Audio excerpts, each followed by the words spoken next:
पाकिस्तान की ओर से पूर्वी अफगानिस्तान के सीमावर्ती इलाकों में एक तरफा हवाई हमला किया गया है। इन हमलों में अफगानिस्तान के 29 बेकसूर नागरिकों की मौत हो गई है। पाकिस्तान और अफगानिस्तान के बीच सरहद पर दशकों से चला आ रहा तनाव अब अपने चरम पर जा पहुंचा है। जिस सरहद पर दोनों देश युद्धरत हैं, उसका नाम है डुरंड लाइन। ये वही लाइन है जिसकी शुरुआत 12 नवंबर 1893 की तारीख को हुई थी। इस तारीख को काबुल के एक आलीशान दरबार में दो शख्सियतों के बीच एक समझौते पर दस्तखत हो रहे थे। एक तरफ थे ब्रिटिश इंडिया के विदेश सचिव सर मॉर्टिमर डुरंड और दूसरी तरफ थे अफगानिस्तान के अमीर अब्दुल रहमान खान। दोनों के बीच करीब 2670 किलोमीटर लंबी एक ऐसी सरहद तय हो रही थी जिसने न सिर्फ जमीन को बांटा बल्कि एक ही नस्ल, एक ही संस्कृति के लाखों लोगों को हमेशा के लिए जुदा कर दिया। इस सरहद को आज हम डुरंड रेखा के नाम से जानते हैं, लेकिन क्या आप जानते हैं कि अंग्रेजों ने ये लाइन क्यों खींची थी? इसका भारत से क्या कनेक्शन है और यहाँ पर तालिबान और पाकिस्तान के बीच मौजूदा तनाव क्यों बना हुआ है? चलिए वक्त के पन्नों को पलटते हैं। नमस्कार, मैं हूं आदित्य। भारत फैक्ट्स के आज के एपिसोड में आपका स्वागत है।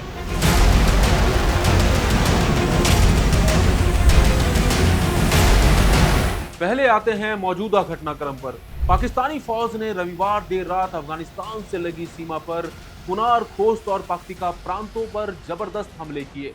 इन हमलों में 29 लोगों की जानें चली गई। पाकिस्तान की ओर से कहा गया कि यह कार्रवाई हाल ही में खैबर पख्तूनख्वा, बलूचिस्तान और कराची के रेंजर्स कैंप में हुई घटनाओं के मद्देनजर की गई है। साथ ही आगे कहा गया कि इस हमले में अफगानिस्तान के सीमावर्ती इलाकों में जमीनी कार्रवाई भी शामिल थी। पाक का निशाना जमात उल अहरार पर था, जो वहां की सरकार के अनुसार चरमपंथी गुट है और वहां अक्सर तहरीके तालिबान पाकिस्तान से जुड़ा माना जाता है। पाकिस्तान ने हाल के महीनों में अफगानिस्तान पर कई हवाई हमले किए हैं।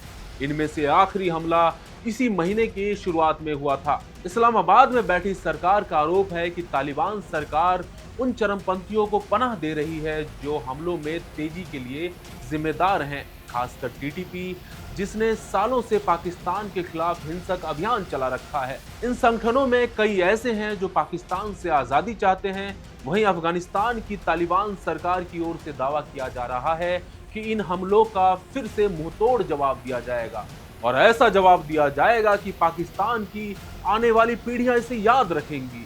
कुल मिलाकर डुरंड लाइन पर इस समय एक भयानक युद्ध की स्थिति बनी हुई है। अब आते हैं डुरंड लाइन के इतिहास पर। कहानी की शुरुआत होती है 19वीं सदी के द ग्रेट गेम से। ये दो महाशक्तियां ब्रिटिश साम्राज्य और रूसी साम्राज्य के बीच एशिया पर कब्जे की एक छिपी हुई जंग थी। अंग्रेजों को डर था कि रूस मध्य एशिया से होते हुए अफगानिस्तान के रास्ते ब्रिटिश भारत यानी आज के पाकिस्तान पर हमला कर सकता है। अंग्रेजों ने अफगानिस्तान को अपने कब्जे में लेने के लिए 2 बार जंग लड़ी।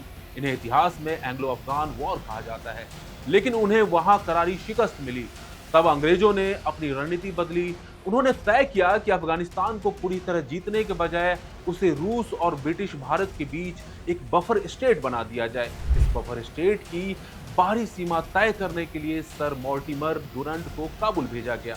एक लंबी बातचीत के बाद डुरंड रेखा वजूद में आई। अंग्रेजों ने इस लाइन को खींचते वक्त भौगोलिक और रणनीतिक फायदों को तो देखा, लेकिन वहां रहने वाले इंसानों को भूल गए।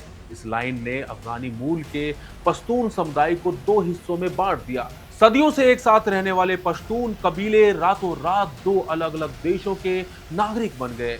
आधे अफगानिस्तान में रह गए और आधे ब्रिटिश भारत यानी आज के पाकिस्तान के हिस्से में आ गए।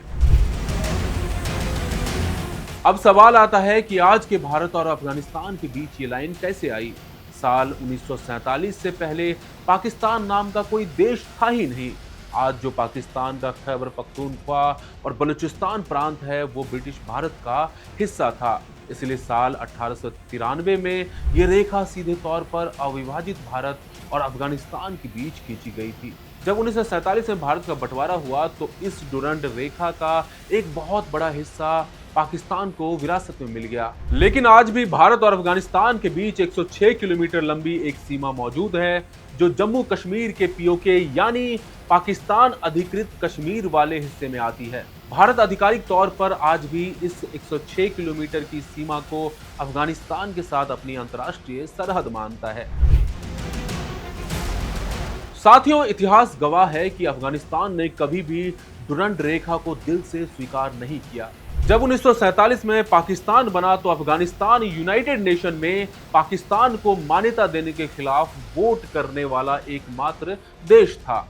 अफगानिस्तान का मानना है कि ये समझौता अंग्रेजों ने उन पर दबाव बनाकर थोपा था और इसकी मियाद सिर्फ 100 साल की थी। चाहे अफगानिस्तान में राजा का शासन रहा हो या लोकतांत्रिक सरकार रही हो या आज का तालिबान शासन, काबुल की हर हुकूमत ने इस लाइन को अंतर्राष्ट्रीय सीमा मानने से साफ इनकार कर दिया है। साथियों, तो ये था डुरंड रेखा का वो इतिहास जिसे आज से 130 साल से भी पहले औपनिवेशिक स्वार्थ के लिए खींचा गया था। एक ऐसी लकीर जिसने भूगोल तो तय कर दिया लेकिन इतिहास में एक ऐसा विवाद छोड़ गई जो आज भी सुलग रहा है और साथ ही वहां पर एक भयानक युद्ध की स्थिति बनी हुई है। साथियों, इस मुद्दे पर आप क्या सोचते हैं? कमेंट करके हमें जरूर बताएं। बने रहिए इंडिया.com के साथ। शुक्रिया।